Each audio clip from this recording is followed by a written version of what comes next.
Hello friends, welcome back to our channel Learn with Nishman. Chapter 2 section 10 is here. We have completed our syllabus of Indian Evidence Act till section 9.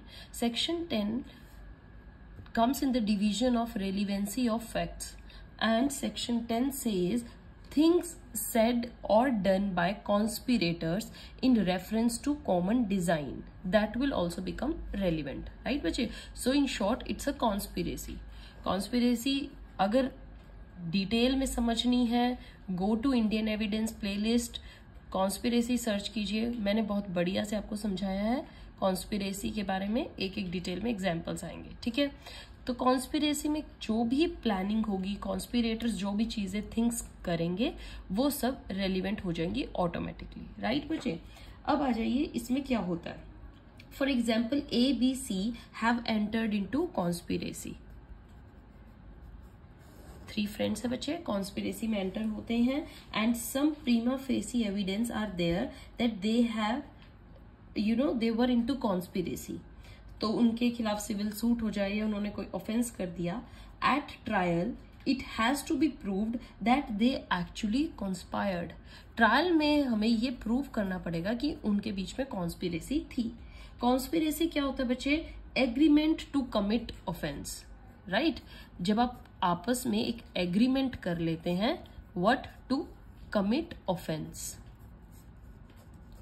तो वो conspiracy बन जाता है, all right. तो आपको trial में ये prove करना पड़ेगा that you did conspired. Now this agreement has to be proved.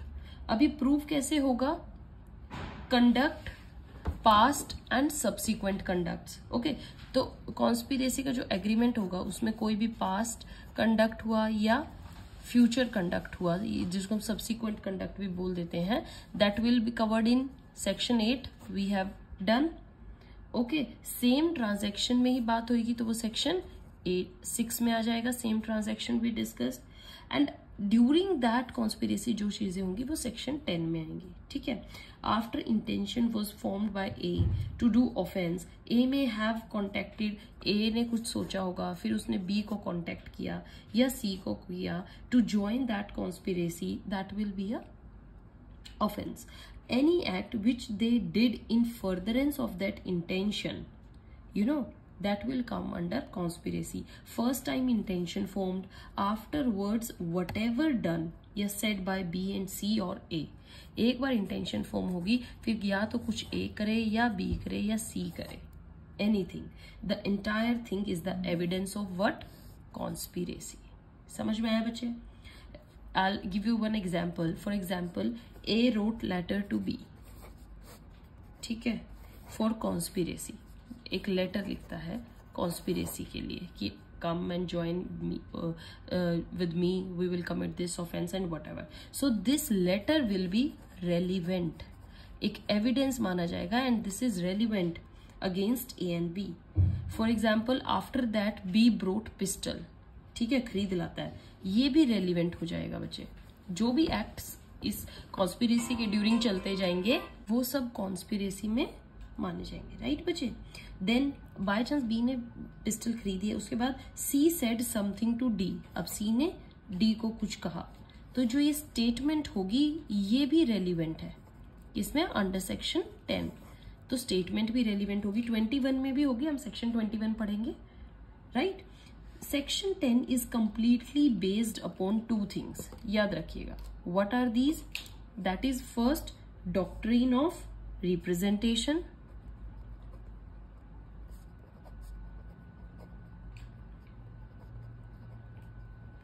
And then representation को बच्चे हम क्या बोल सकते हैं? Doctrine of mutual agency.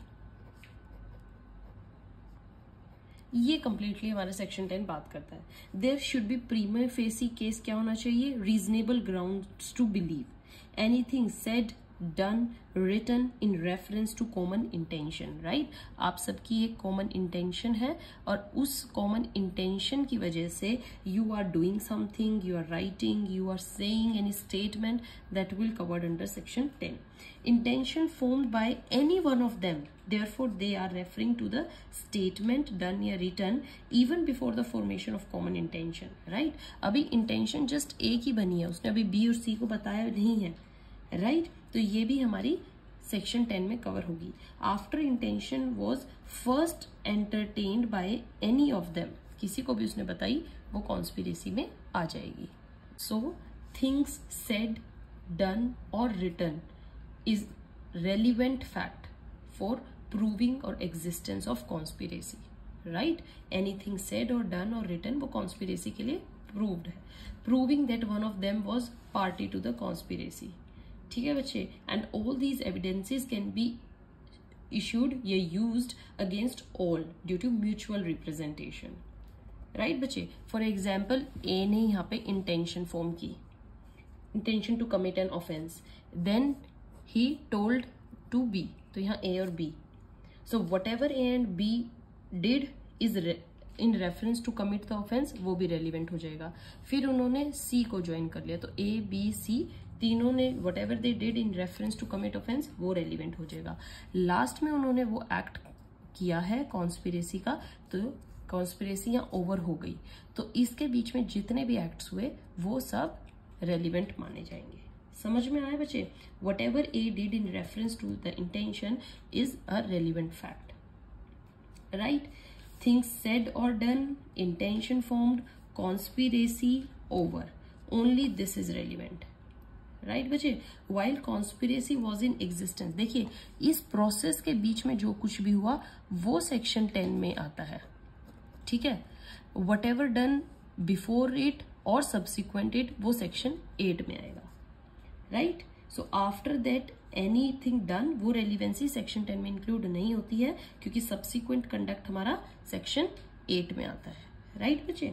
The concept of relevancy under section 10 in reference to civil or criminal conspiracy is based upon what? Doctrine of agency or this doctrine of representation. It is essential that there should be a prima facie case regarding the existence of conspiracy and all the accused should be put to trial for offense or tort of conspiracy, right. सब offenders को conspiracy के लिए he held किया जाएगा. अगर आप conspiracy prove नहीं कर पाते आप सेक्शन 10 में एविडेंस नहीं ले सकते. Section 10 is just only for the conspirators.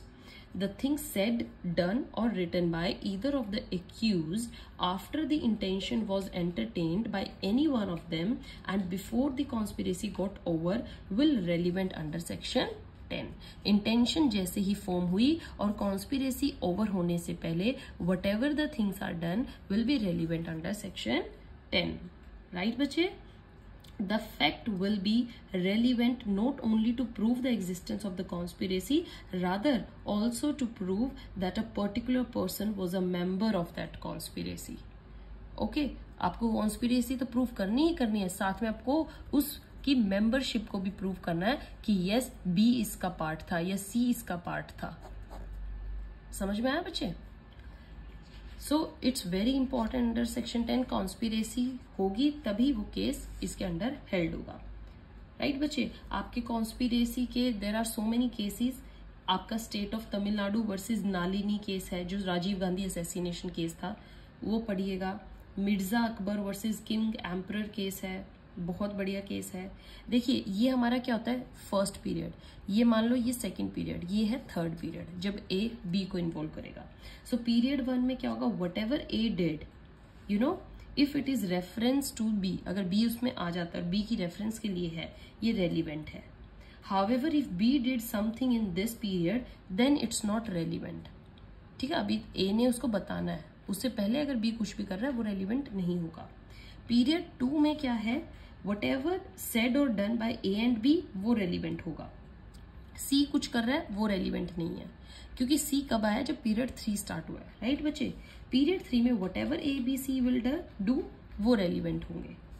Okay, so in order to be relevant statement और conduct that a person may have done while he was a member of conspiracy will be relevant with respect to himself and others who were also the members and also against those who were not member at that time.